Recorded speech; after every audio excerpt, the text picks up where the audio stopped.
Bill Belichick not getting the Atlanta Falcons job. Raheem Morris getting the job. And it looks like, there's not much music left playing. There's a lot of teams that had openings. Now there aren't. There are two. And then there were two. The Seahawks and the Commanders. Kind of stunning. Because going into this whole endeavor, I felt, I don't know if you felt this way, Don. He gets to pick whichever job he wants. I didn't think he'd be interviewed. And I felt like if he was interviewed, he wouldn't not get the job.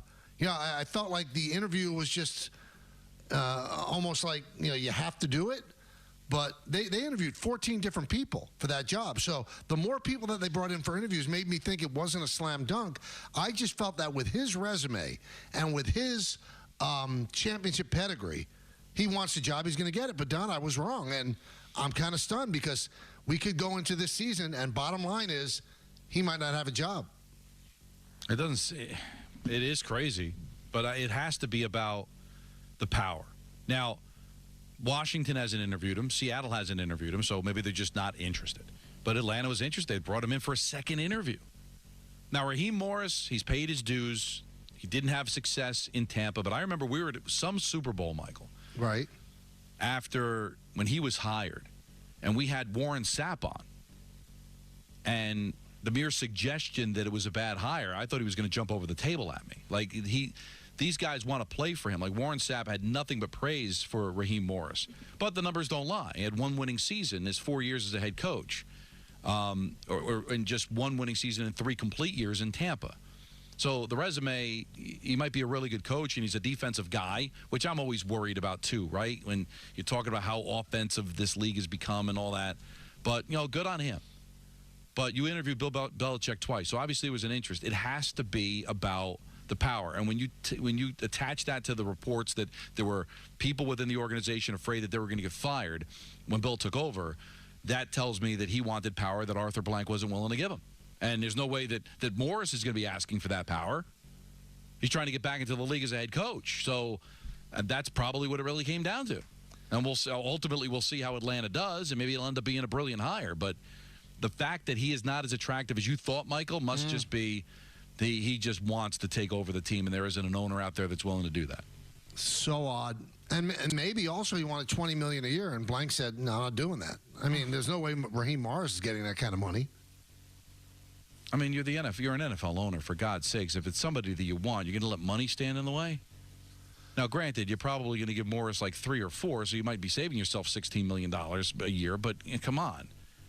You want to win, don't you? You're going to let money get in the way? You knew when you interviewed him that he was going to probably command a lot of money. It's got to be about the power. And if it's about I get it. Are you willing to just hand over the keys to your organization just based on his coaching abilities? Wouldn't you be scared off by what's happened in New England? That some of when he's starting to make decisions on drafting the quarterback and drafting other positions, that it hasn't gone great. It hasn't been awful, but it certainly hasn't been great. And do I want to hand over the reins to that? Even as great a coach as he is, do I want to hand over that kind of power to him and then pay him the right to do it? It's. I can understand an owner being a little apprehensive with that. So, I mean, we're looking right now at a chance. So when did he start with the Giants, Don? 82? So we are looking at the first season in 42 years that he will not be on an NFL sideline as a coordinator or coach. Oh, never mind that, Michael.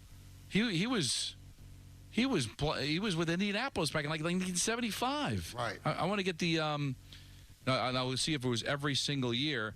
He was special assistant with the Baltimore Colts in 1975 and the Lions in 76. Lions in 77, 78, 79. Giants as a linebacker coach, special teams 1980. 84, 85, right. So what was the first year again? You with the Lions? 75 with the Baltimore Colts. 25 and almost 50 years, man. Almost 50 years. There's not been a football season since 1974 that Bill Belichick has not been on somebody's sideline. I'm stunned. I really am. I know, it was supposed to be the instant analysis, and I guess yours is as good as it gets with He maybe wanted too much power, but let me put it this way to Arthur Blank. Do you think your team is better with Raheem Morris coaching or with Bill Belichick? I mean, you work out the other stuff, but you interviewed him twice. So to me, he didn't get the job. He wanted the job. Why would he have been interviewed twice if he didn't want the job? He desperately wanted the job. Well, here's the thing. I've got, Rich McKay's the president of the organization. Who he has a relationship with. Right. But,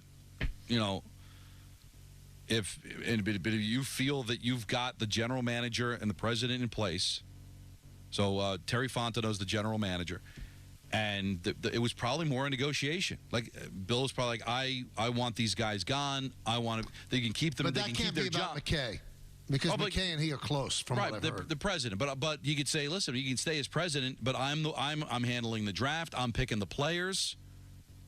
I am not taking over the Atlanta Falcons unless I'm 100% completely in charge of everything involved in this operation. And you don't think Arthur Blank would be like, I'm not really comfortable with that. I've got people that I feel good about. I'm not going to take their power away or fire them or have them go someplace else. I love you as a coach. I'd want you to be my coach. That had to be the back and forth. Are you sure you won't just take a head coaching position, give you a little bit of power, have a voice in the room, but not the voice? That had to be it, Michael. Because what else are you talking about? What are you going to be asking?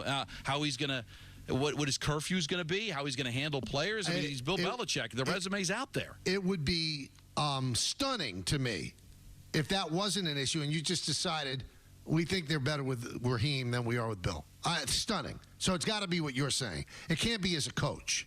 It just can't be. Or maybe he doesn't. Maybe he's telling him, I don't like your players, or I don't like your quarterback.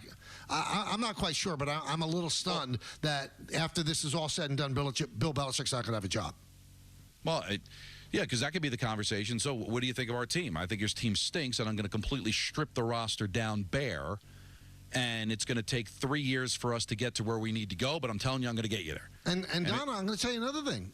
You sit out a year at 72, you might not get another shot.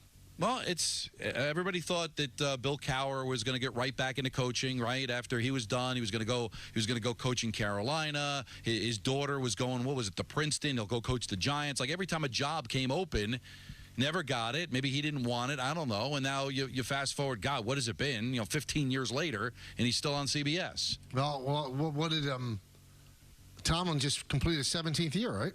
Yeah, so you're going on 17, 18 years. Now I'm sure by now he's figured that ship has sailed, but everybody just assumed he'd come back. I don't know. He must have asked for something Arthur Blank wasn't willing. Now, Arthur Blank's not buying green bananas either, so maybe he's like, listen, I'm in a winnable division. I want to win now. Maybe Bill's telling him, no, you're not good enough. We need a quarterback. We're going to have to strip this down. And Rich McKay's like, we don't have to do that.